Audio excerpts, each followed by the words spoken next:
Today's rainfall brought flooding to parts of south central Williamson County. Yes, and people who live along Brushy Creek tell us it's becoming a common occurrence. Residents in the Brushy Bend Park neighborhood say every time they get even a moderate amount of rain, Brushy Creek overflows its banks. And neighbors say it is a growing problem, but as KVUE's Daniel Perot shows us, they're not sure who to turn to for help.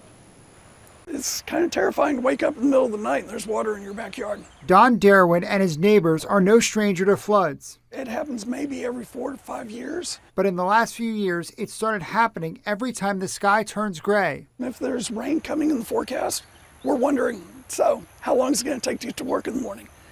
Are we going to be able to go to the grocery store? Darwin says it's become more frequent since construction of a new development began on the other side of the creek. We have water running down out of the development and just flooding the creek on a regular basis without much rain. On Tuesday, the water was well over the banks of where the creek typically is. That's Darwin's fire pit, almost totally submerged. That area is well above the water level.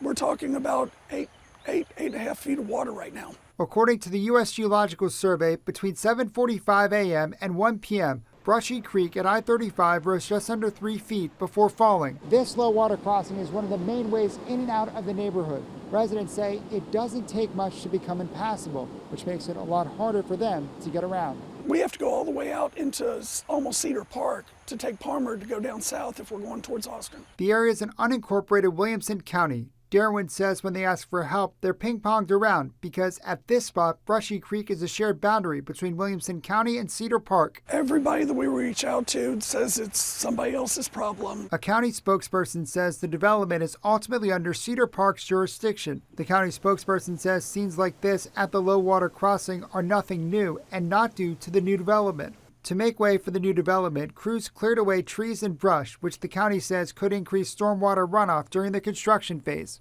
I'm worried about polluting the waters on the creek, polluting the natural habitat that we have out here that's so beautiful.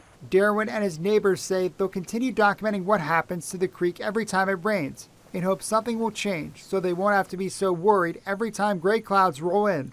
Daniel Perot, KVUE News, Williamson County.